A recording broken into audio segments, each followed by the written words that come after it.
Hello everyone, welcome to chemistry academy. JEE Main selective problem series में आपका स्वागत है। आज फिर हम आपके लिए 10 क्वेश्चंस लेके आए हैं जो केमिकल काइनेटिक्स पे बेस्ड है। अगर आप हमारे चैनल पे नए हैं, हमारे चैनल को सब्सक्राइब नहीं किया है तो उसको सब्सक्राइब करिए, और वीडियो अगर आपको पसंद आता है तो लाइक ज़रूर करिए। तो चलिए बिना किसी समय गंवाए क्वेश्चंस को शुरू करते हैं। ये बहुत ही इंपॉर्टेंट क्वेश्चंस हैं। इसमें से 5 क्वेश्चन जो हैं वो जेईई मेन 2020 के हैं, और बाकी जो 5 क्वेश्चंस हैं वो हमने एग्जाम्पलर से लिया है, और एग्जाम्पलर में बहुत अच्छे क्वेश्चंस दे रखे हैं और जिसके चांसेस हैं कि वो जेईई मेंस में पूछे जाएं। तो आइए शुरू करते हैं। पहला क्वेश्चन है, a flask contains a mixture of compounds A and B. Both compounds decompose by first order kinetics. The half-lives of A and B are 300 second and 180 second respectively. If the concentration of A and B are equal initially, the time required for the concentration of A to be 4 times that of B in seconds. Use ln 2 is 0.693. The options are given. तो first order kinetics पे based ये question है। एक ही container के अंदर दो compounds हैं जो फर्स्ट ऑर्डर काइनेटिक्स को अलग अलग फॉलो कर रहे हैं। So in the same container there are two compounds A and B. तो जो पहला कंपाउंड है ये फर्स्ट ऑर्डर रिएक्शन में पार्टिसिपेट कर रहा है। The half life of A in this reaction is given, that is equal to 300 seconds. और बी भी इसी तरह से एक सेपरेट रिएक्शन में पार्टिसिपेट कर रहा है जो कि फर्स्ट ऑर्डर काइनेटिक्स को फॉलो कर रही है। The half life of B in this reaction is equal to 180 second. तो ये two different reaction same container में हो रही है, सो देयर प्रोडक्ट्स में बी डिफरेंट।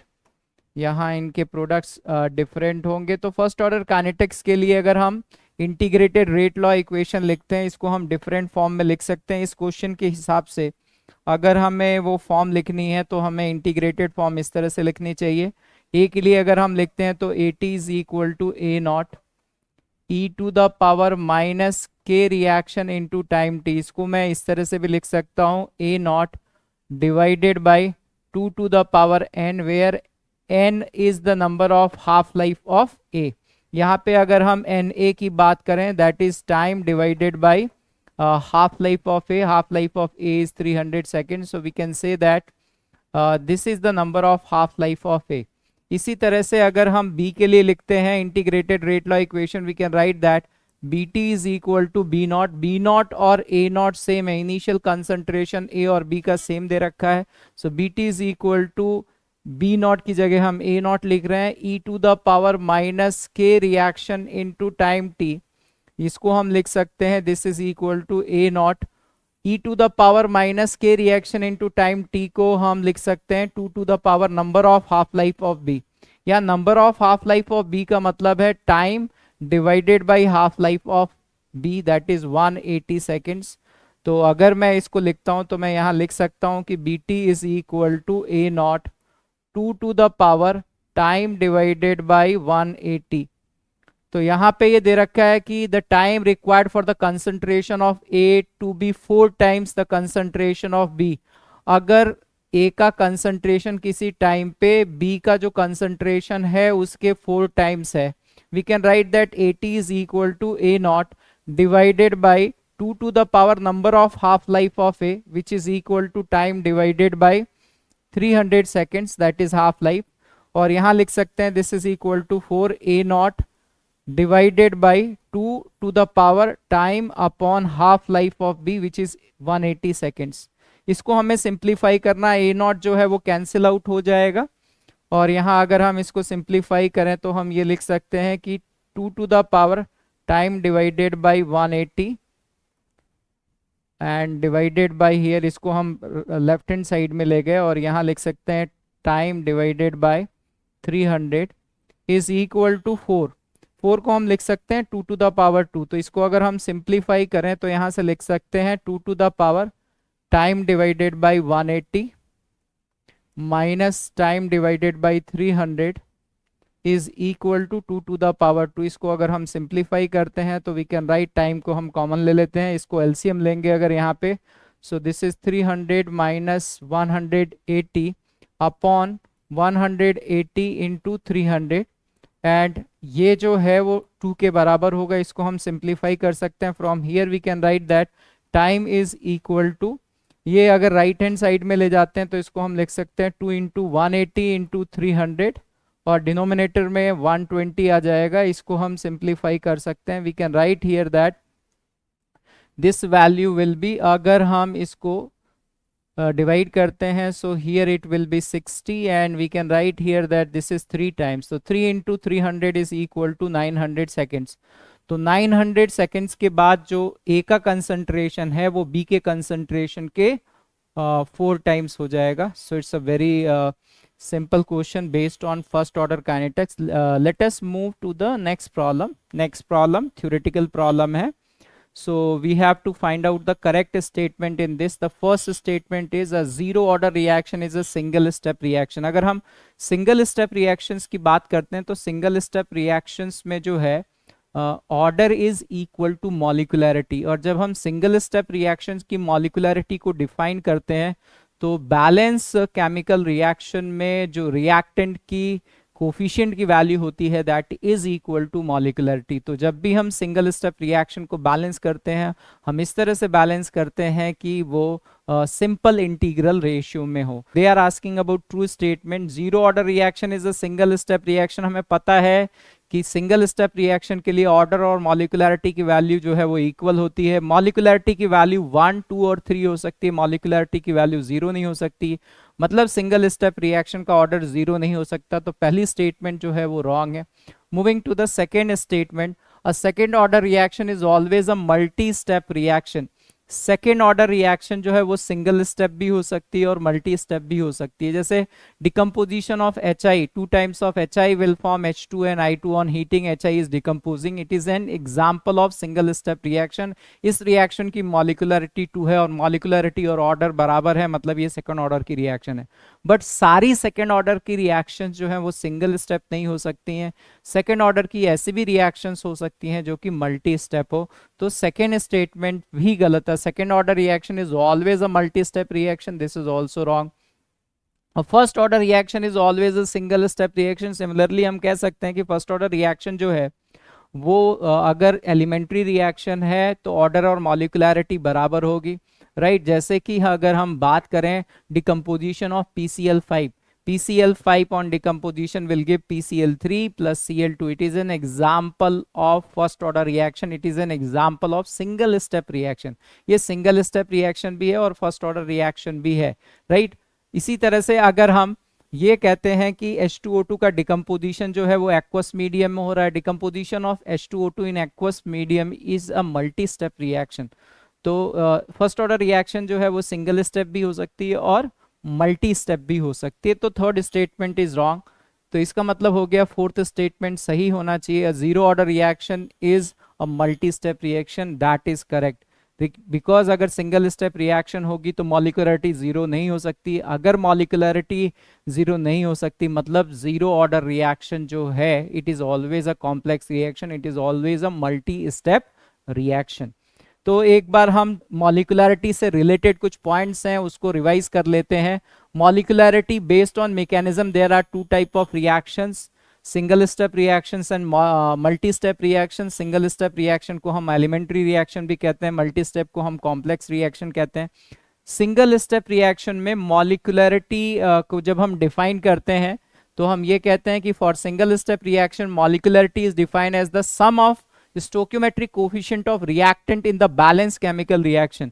जब भी हम सिंगल स्टेप रिएक्शन को बैलेंस करते हैं it is always balanced in a simple integral ratio. और इसका लॉजिक ये है कि कोलिजन थ्योरी पे ये मॉलिकुलरिटी का कॉन्सेप्ट बेस है. अगर हम कहते हैं कि PCl5 के डिकम्पोजिशन की मॉलिकुलरिटी 1 है, इसका मतलब while participating in collision only one molecule is participating. So PCl5 molecule is colliding with the wall of container and it will decompose to give PCl3 and Cl2. इसलिए जब collision हो रहा तो एक मॉलिक्यूल पार्टिसिपेट कर रहा. That's why the molecularity is 1. जब हम ये कहते हैं कि 2 times of HI will form H2 plus I2, it is a by molecular reaction. इसका मतलब ये हुआ कि HI के 2 मॉलिक्यूल कोलिजन में पार्टिसिपेट कर रहे हैं and that's why the molecularity of the reaction is 2.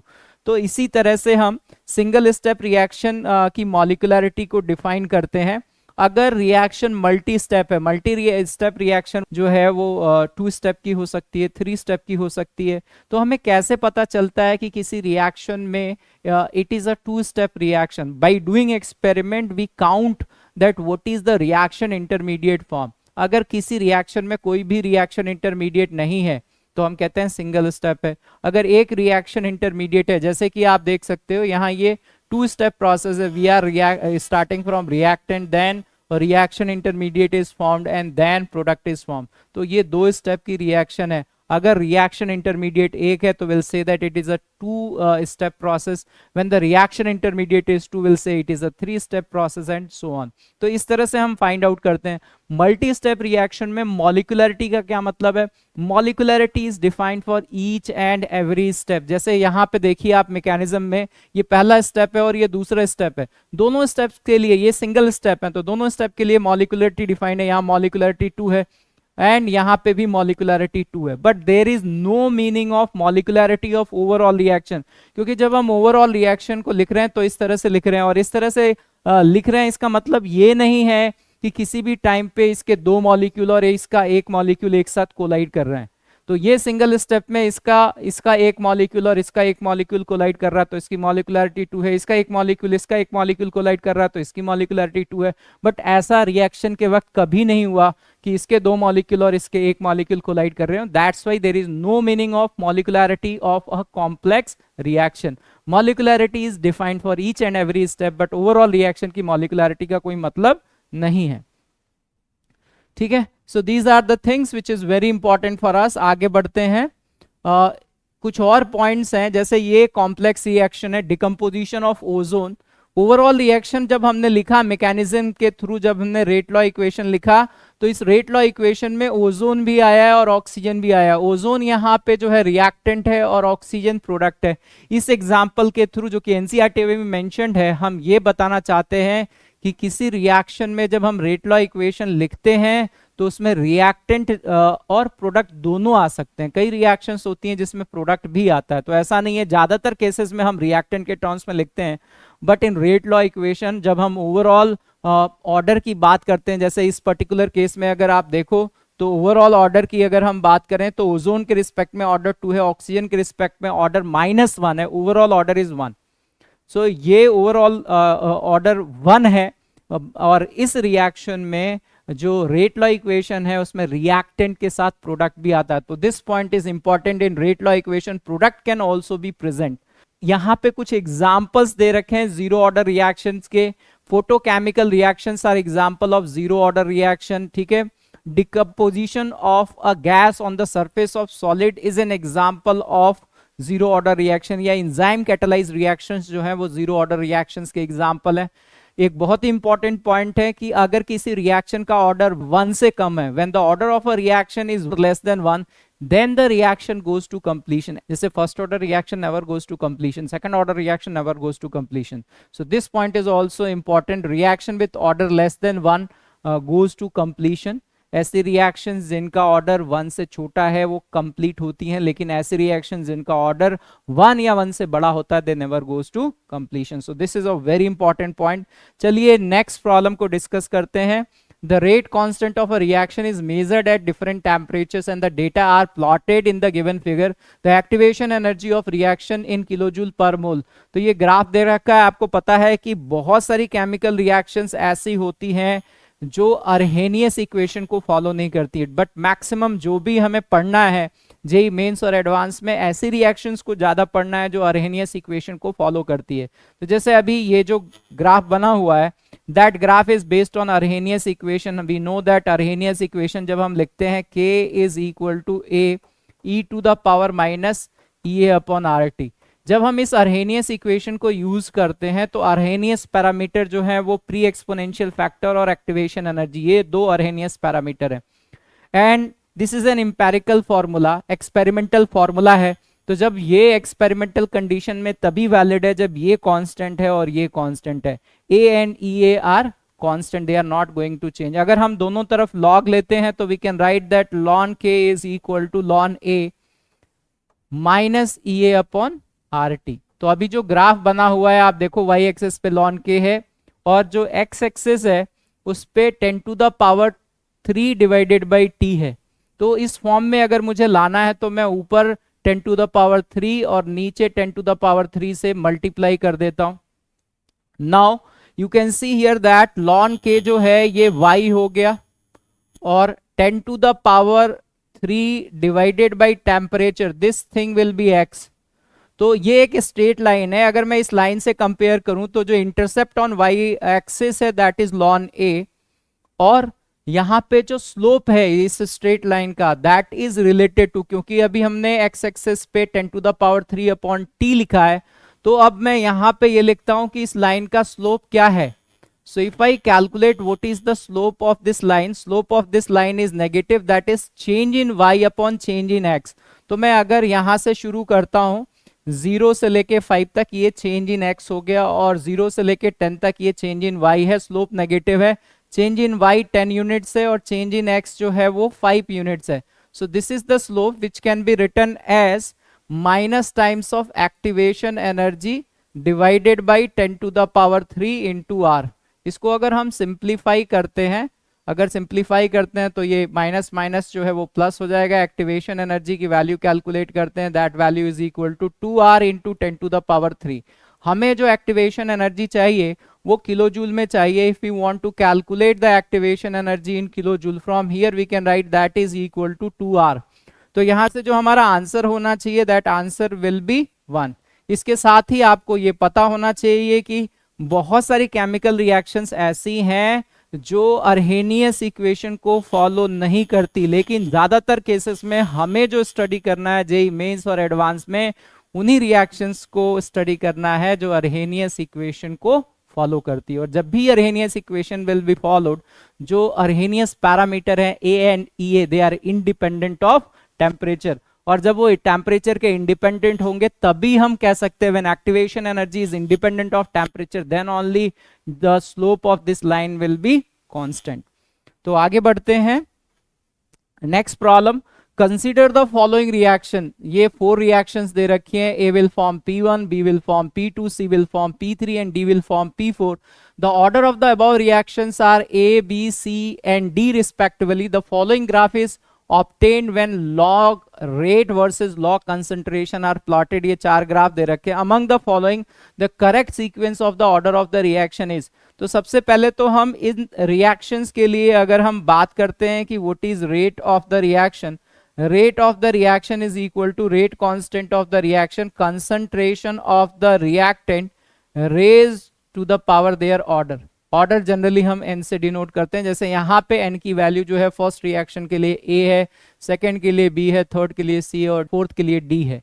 तो अगर x एक्सिस पे जो है अगर log rate of the reaction है, अगर हम दोनों तरफ log लेते हैं इसमें, so we can write that this is equal to log rate constant and this will be n log concentration of the reactant. इस तरह से हम लिख पाएंगे, राइट। तो यहाँ पे ये जो लाइंस हैं, इन लाइंस को अगर मैं अब यहाँ कंपेयर करता हूँ log rate of the reaction versus log concentration of the reactant, ये y हो गया, ये x हो गया। तो जितनी भी ये स्ट्रेट लाइन मिल रही है, इन स्ट्रेट लाइन का जो स्लोप है that is equal to order of the reaction. यहाँ पे हम देख सकते हैं कि इन रिएक्शंस में सबसे ज्यादा ये जो लाइंस बनी हुई हैं इसमें सबसे ज्यादा स्लोप किसके लिए है, राइट। अगर हम स्लोप की बात करें यहाँ पे, तो जो सबसे ज्यादा स्लोप है वो D के लिए है, then it is for B, then it is for A and सबसे कम जो स्लोप है वो C के लिए है, ठीक है। तो यहाँ इस वैल्यू को, स्लोप को देखते हुए we find out that slope is directly proportional to order. Will say that, क्योंकि यहाँ मेंशन्ड है कि ये D will form the product, इस रिएक्शन का जो ऑर्डर है वो स्मॉल d है।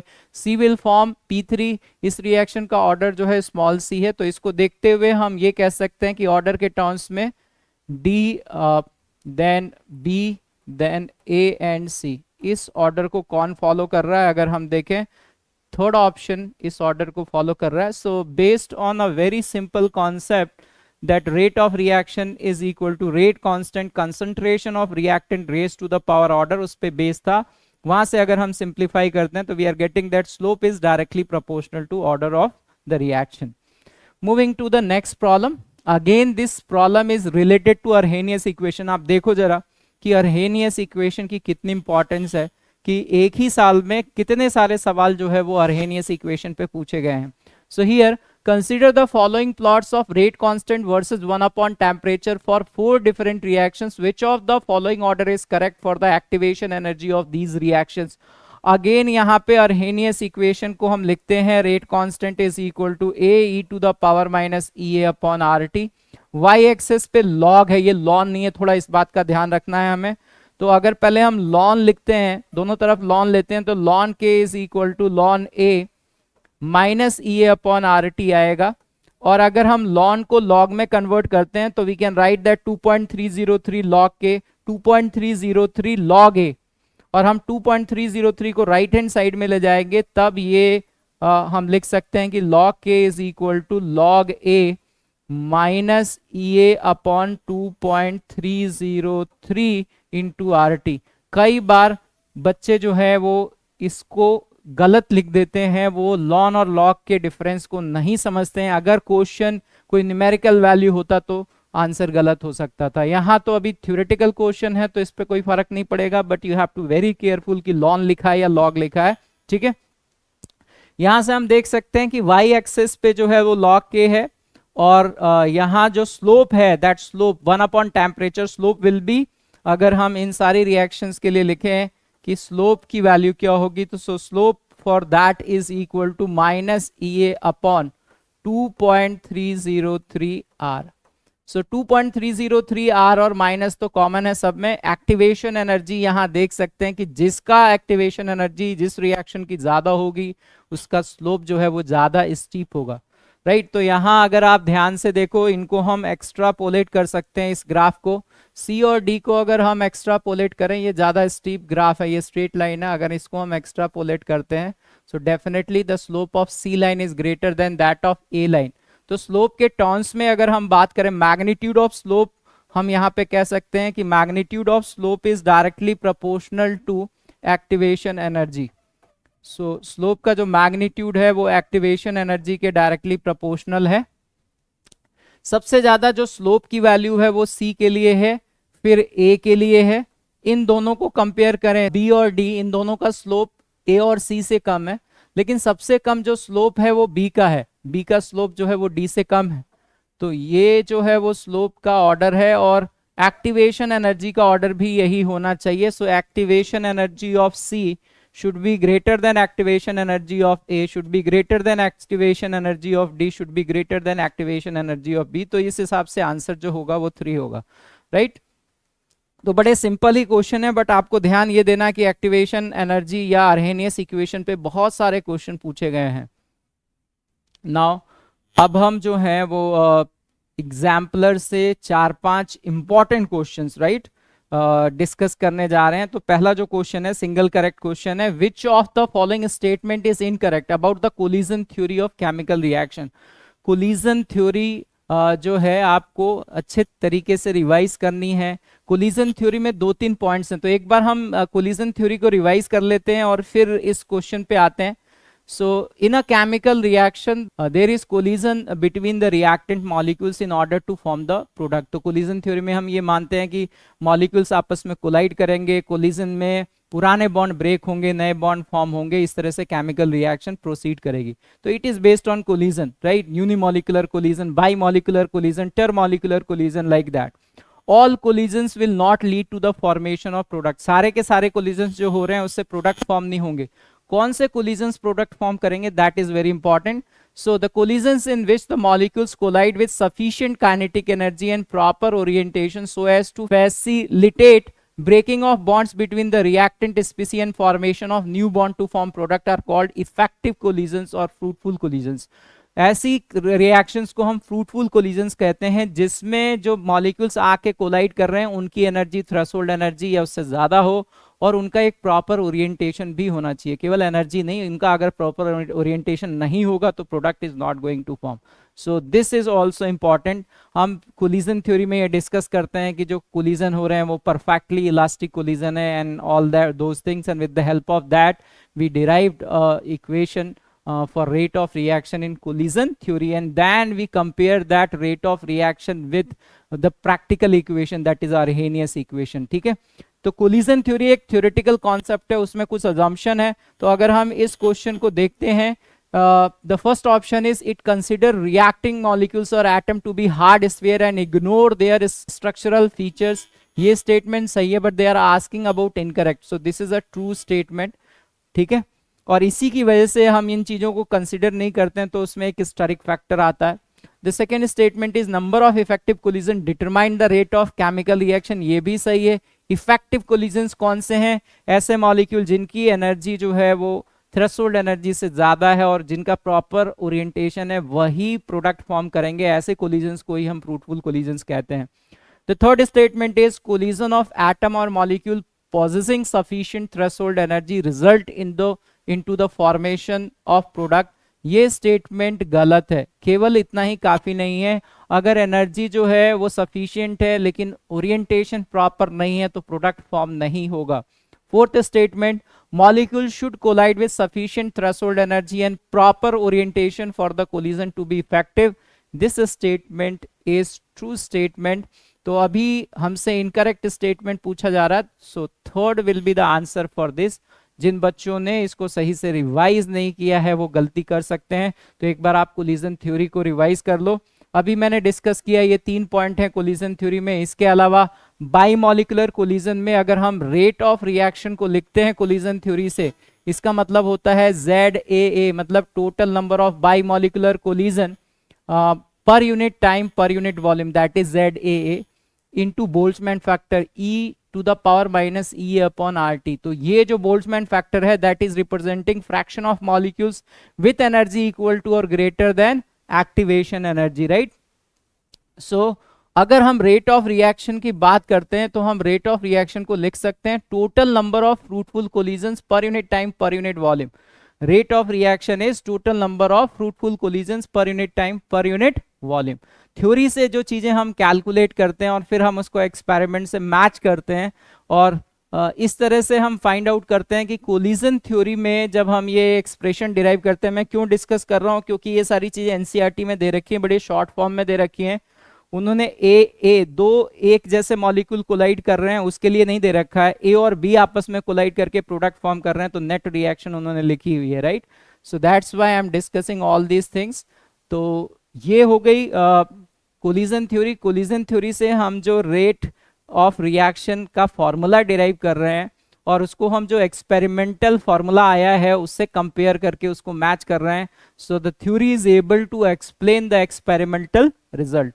तो कई बच्चे जो हैं वो कोलिजन थ्योरी और ट्रांजिशन स्टेट थ्योरी में कंफ्यूज होते हैं।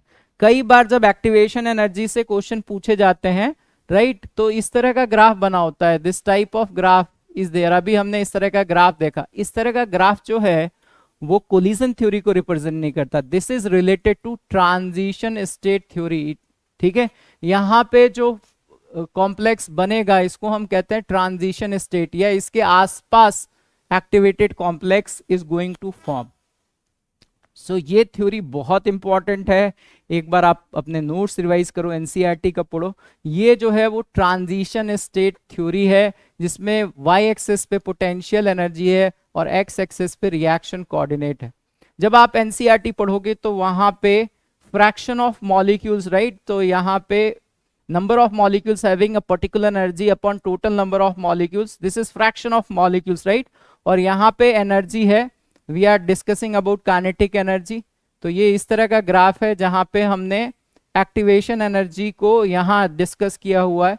ऐसे मॉलिक्यूल्स जिनकी एनर्जी एक्टिवेशन एनर्जी या उससे ज्यादा है, they are going to give fruitful product.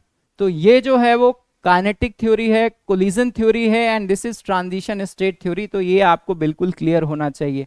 JEE advance में अभी कुछ साल पहले ही एक क्वेश्चन पूछा गया था जिसमें मॉडिफाइड फॉर्म ऑफ अर्हेनियस इक्वेशन को यूज किया गया है। थ्योरेटिकल इक्वेशन और एक्सपेरिमेंटल थिंग्स अगर ये दोनों आपस में मैच ना करें, जैसे अभी यहाँ पे है कि if experimental value of rate of reaction, जो हम एक्सपेरिमेंट से मेजर कर रहे हैं रेट ऑफ रिएक्शन, और अर्हेनियस इक्वेशन को यूज करके हम जो उसकी वैल्यू कैलकुलेट कर रहे हैं, अगर दोनों में अंतर है तो हमें दोनों को बराबर करने के लिए कुछ फैक्टर लगाना पड़ेगा, राइट। तो अभी अगर experimental value rate of reaction की ज्यादा आ रही है और अर्हेनियस इक्वेशन को यूज करके हम जो वैल्यू कैलकुलेट कर रहे हैं वो कम आ रही है, तो हमें एक फैक्टर से मल्टीप्लाई करना पड़ेगा अर्हेनियस इक्वेशन में, और उस फैक्टर को कहते हैं हम स्टेरिक फैक्टर। तो मॉडिफाइड फॉर्म में यहाँ पे जो है ये स्टेरिक फैक्टर आ गया। अगर एक्सपेरिमेंटल वैल्यू ज्यादा है तो इस स्टेरिक फैक्टर को 1 से बड़ा करना पड़ेगा, ताकि इस फॉर्मूले को लगा के जो हम वैल्यू कैलकुलेट कर रहे हैं वो एक्सपेरिमेंटल वैल्यू से मैच कर पाए। अगर एक्सपेरिमेंटल वैल्यू इस फॉर्मूले से जो वैल्यू आ रही है उससे कम है, तो इसको बराबर करने के लिए हम अगेन एक स्टेरिक फैक्टर लेंगे जिसकी वैल्यू 1 से छोटी होगी, ताकि ये जो थ्योरी से है और जो एक्सपेरिमेंटल वैल्यू है दोनों मैच कर पाए। तो इस तरह का क्वेश्चन पूछा गया था। मुझे लगता है कि अब क्योंकि बहुत सारे टॉपिक्स जेई मेंस में हट गए हैं, तो केमिकल काइनेटिक्स से बहुत अच्छे क्वेश्चन बन सकते हैं, कोई ना कोई क्वेश्चन तो जरूर ही पूछा जाएगा, राइट। तो इन सब चीजों की अगर आप प्रैक्टिस करते हो तो इट विल बी यूजफुल। चलिए next question, again it is taken from exemplar. Which of the following statement is not correct for the catalyst. Catalyst से रिलेटेड पॉइंट्स हैं जो हमें रिवाइज करने, पहले हम इस क्वेश्चन को सॉल्व कर लेते हैं फिर सारे पॉइंट्स रिवाइज करेंगे। It catalyses the forward and backward reaction to the same extent. अगर कोई रिवर्सिबल रिएक्शन है तो कैटलिस्ट जो है जितना ज्यादा फॉरवर्ड रिएक्शन की रेट को बढ़ाता है या जितने टाइम्स बढ़ाता है उतने ही टाइम्स बैकवर्ड रिएक्शन की रेट को बढ़ाता है, इसलिए इक्विलिब्रियम कांस्टेंट की वैल्यू चेंज नहीं होती। तो ये पहली स्टेटमेंट जो है वो ट्रू स्टेटमेंट है। They are asking about not correct statement. Second statement, it alters delta G of reaction. This is a false statement. Catalyst जो है डेल्टा एच रिएक्शन को चेंज नहीं कर सकता, डेल्टा एस रिएक्शन को चेंज नहीं कर सकता, डेल्टा जी रिएक्शन को चेंज नहीं कर सकता, इक्विलिब्रियम कांस्टेंट को नहीं चेंज कर सकता। It can not change the average energy of reactant, it can not change the average energy of product, right? So this is a false statement. It is a substance that does not change the equilibrium constant of a reaction. This is a true statement, क्योंकि जितने times के forward को increase करेगा उतने ही times के backward को increase करेगा। That factor will cancel out, equilibrium constant is not going to change. It provide an alternate mechanism by reducing activation energy between the reactant and product. Yes, ये catalyst जो है different path, क्योंकि वो threshold energy को कम कर देता है, एक्टिवेशन एनर्जी ऑफ फॉरवर्ड और एक्टिवेशन एनर्जी ऑफ बैकवर्ड दोनों ही रिएक्शन को कम कर देता है। So path is going to change. तो इसमें पूछा जा रहा है कि कौन सी स्टेटमेंट जो है वो करेक्ट नहीं है। कैटलिस्ट जो है किसी नॉन स्पॉन्टेनियस रिएक्शन को स्पॉन्टेनियस नहीं बना सकता, मतलब it can not change delta G of a chemical reaction. Catalyst से रिलेटेड बहुत पॉइंट्स हैं, तो हम एक एक करके इनको एक बार रिवाइज कर लेते हैं। Catalyst changes the path of the reaction, it decreases the activation energy of forward and backward reaction by the same amount. Catalyst increases the rate of forward reaction by increasing के forward, right. ये इस तरह से हम के forward की value को increase कर सकते हैं, because activation energy of forward reaction is decreased by some amount. Catalysts increase the rate of backward reaction by increasing rate constant of backward reaction, because backward reaction की activation energy को same amount से ये कम कर देता है। So we can say here that कि catalyst जो है forward और backward दोनों ही reaction के rate constant को same extent से increase करता है। Catalyst cannot change the value of equilibrium constant that we have discussed. Now catalyst cannot change delta G naught or spontaneity of a chemical reaction. Delta H reaction is not affected by catalyst, because delta H reaction is EA forward in presence of catalyst minus EA backward in presence of catalyst. EA forward in presence of catalyst is EA forward without catalyst minus X.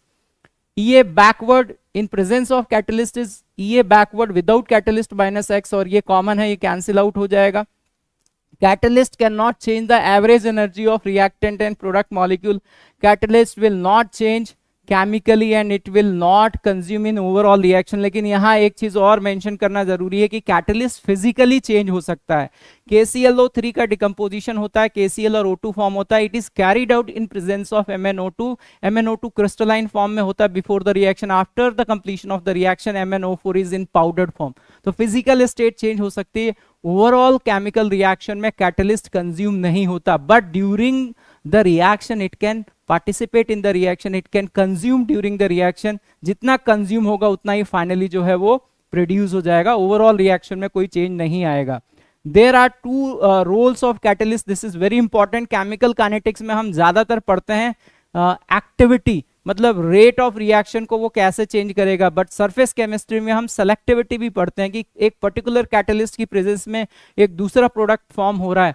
So these things are given in surface chemistry. अब तो खैर surface chemistry हट गया है, but आपको ये ध्यान रखना है कि कैटलिस्ट जो है वो एक्टिविटी एंड सेलेक्टिविटी दोनों में यूज होता है। जब हम एक्टिविटी की बात करते हैं, एक्टिविटी का मतलब हो गया कि रेट ऑफ रिएक्शन को वो कैसे चेंज करेगा, कैटलिस्ट के प्रेजेंस में रेट ऑफ रिएक्शन इंक्रीज कर जाती है। सेलेक्टिविटी की जब हम बात करते हैं उसमें प्रोडक्ट ही चेंज हो जाता है, अगर डिफरेंट कैटलिस्ट हैं तो सेम रिएक्टेंट से डिफरेंट प्रोडक्ट्स फॉर्म होंगे, दैट इज अबाउट सेलेक्टिविटी। ठीक है, activation energy, catalyst activation energy forward और बैकवर्ड दोनों ही रिएक्शन को चेंज करता है। अगर कोई रिएक्शन एंडोथर्मिक होती है तो टेम्परेचर बढ़ाने पे रिएक्शन फॉरवर्ड डायरेक्शन में क्यों जाती है, उसका एक्सप्लेनेशन भी जो है एक्टिवेशन एनर्जी है। Because for a endothermic reaction the activation energy of forward reaction is greater than that of backward reaction. तो जब हम टेम्परेचर को बढ़ाते हैं तो फॉरवर्ड रिएक्शन का रेट भी बढ़ता है और बैकवर्ड रिएक्शन का रेट भी बढ़ता है, दोनों को बढ़ता है, लेकिन फॉरवर्ड रिएक्शन का ज्यादा बढ़ता है, इसलिए इक्विलिब्रियम कांस्टेंट की वैल्यू बढ़ती है। सिमिलरली वी कैन एक्सप्लेन कि टेम्परेचर बढ़ाने पे जो एक्सोथर्मिक रिएक्शन है उसका अगर हम देखें तो इक्विलिब्रियम कांस्टेंट जो है वो कम क्यों होता है या रिएक्शन बैकवर्ड डायरेक्शन में क्यों जाती है। Again same type of explanation will be there, so this is important. Next problem, the value of rate constant of a pseudo first order reaction. तो स्यूडो फर्स्ट ऑर्डर रिएक्शंस जो हैं हमारी NCERT में दो एग्जांपल्स हैं जिनमें हमें discuss करना पड़ता है। Hydrolysis of ester in presence of H+ as catalyst. जब हम उस रिएक्शन को लिखते हैं तो वाटर एक्सेस अमाउंट में प्रेजेंट है, तो हम लिखते हैं rate of reaction is equal to rate constant of reaction concentration of ester to the power order is 1। तो ये स्यूडो फर्स्ट ऑर्डर रिएक्शन है, मतलब ये रिएक्शन फर्स्ट ऑर्डर की नहीं है लेकिन ये फर्स्ट ऑर्डर की तरह बिहेव कर रही है। यहाँ जो रेट कांस्टेंट है that rate constant is equal to H+ की के रिस्पेक्ट में ये फर्स्ट ऑर्डर है। During the progress of the reaction the H+ ion concentration is constant. तो यहाँ जो रेट कांस्टेंट है, this rate constant depends on the concentration of H+। ठीक है, यूजुअली जब हम रेट कांस्टेंट की बात करते हैं तो रेट कांस्टेंट की वैल्यू हम अर्हेनियस इक्वेशन यूज करते हैं, k is equal to a e to the power minus Ea upon RT। So rate constant depends on temperature, rate constant depends on catalyst. But अगर स्यूडो फर्स्ट ऑर्डर रिएक्शन है जिसमें reaction first order की नहीं है, उसमें जो rate constant है उसमें किसी रिएक्टेंट का कंसंट्रेशन भी आ रहा है, तो ऐसी रिएक्शंस में जो रेट ऑफ रिएक्शंस हैं, जो रेट कांस्टेंट ऑफ रिएक्शंस हैं, वो उस केमिकल स्पीसी पे भी डिपेंड करेगी। So the value of rate constant of a pseudo first order reaction depends on the concentration of reactants present in A small amount. This is not correct. Depends on the concentration of reactant present in excess amount. ये इस बात को समझाने के लिए, suppose मैंने ये reaction ले ली, A+ B will form product, और ये रिएक्शन दोनों के रिस्पेक्ट में फर्स्ट ऑर्डर है। So I will write rate of reaction is rate constant concentration of A into concentration of B। This reaction is first order with respect to both. अगर मैं ये कहता हूं कि B जो है वो एक्सेस अमाउंट में प्रेजेंट है, मतलब the concentration of B is constant during the reaction, तब मैं ये कह सकता हूं कि ये जो रिएक्शन है इसका rate constant K' into concentration of A। This is first order reaction with respect to A।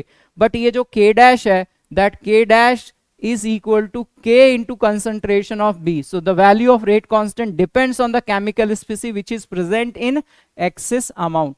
तो यहाँ पे the rate constant will depend on the concentration of the reactant present in excess amount. This is correct.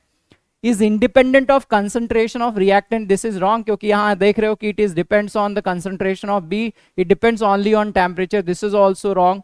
Generally अगर ये pseudo first order reaction नहीं होती तो rate constant की value catalyst और टेम्परेचर दोनों पे डिपेंड करती, यहाँ लिखा only on temperature, that is wrong, it also depends on the concentration of the reactant present in excess amount. This is question number 20, this is a very good question. तो अभी ज्यादातर बच्चे जो गलती कर सकते हैं वो फर्स्ट और सेकंड ऑप्शन में कर सकते हैं, मैं इसी को डिस्कस करना चाहता हूं। Consider a reaction A will form B, it is a reversible reaction, the concentration of both the reactant and the products varies exponentially with time, which of the following figures correctly describe the change in the concentration of reactant and product। तो आपको पता है कि अगर ये first order reaction है A will form B, तो it is यहाँ पे लिखा हुआ है कि concentration of both the reactants and product varies exponentially, this is a hint कि ये फॉरवर्ड रिएक्शन भी फर्स्ट ऑर्डर है और बैकवर्ड रिएक्शन भी फर्स्ट ऑर्डर है। तो अगर इनिशियली अगर मैं लिखता हूँ time t is equal to 0 पे इसका कंसंट्रेशन A नॉट है और B बिल्कुल फॉर्म नहीं हुआ है, किसी टाइम पे हम क्या लिखेंगे इसको A naught minus x and here will write x।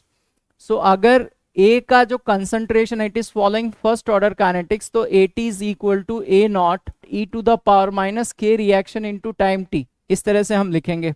यहाँ जो B है, इस B के कंसंट्रेट देखो AT का मतलब क्या है, AT is equal to A naught minus x, so A naught minus x is equal to A naught e to the power minus k reaction into time t। From here we can write that what is the value of x की value क्या होगी। सो x की value जो है, यहाँ मैंने ये small a लिखा है तो यहाँ मैं फिर से लिख देता हूँ, this is A naught e to the power minus k reaction into time t। जो x की वैल्यू है इसको मैं लिख सकता हूँ, this is A naught minus A naught into k reaction into time t। So how the concentration of B is going to change with time, dx upon dt की value अगर हम लिखते हैं यहाँ पे, इसको डिफरेंशिएट करते हैं, दिस विल बी 0 और इसका डिफरेंशिएशन जो है वो ये माइनस और माइनस के आएगा तो ये प्लस हो जाएगा, k into A not E to the power minus k into t, so this is positive. So rate of change of concentration of B with time is positive, मतलब अगर हम कंसंट्रेशन वर्सेस टाइम का graph draw करते हैं for B, तो ये exponentially increase करेगा और इसका स्लोप पॉजिटिव होगा। What is the rate of change of slope, अगर मैं इसको डबल डिफरेंशिएट करूंगा यहाँ d square x upon d t square, then this value is going to be negative, क्योंकि आएगा ये minus k square A not E to the power minus k into time t which is negative.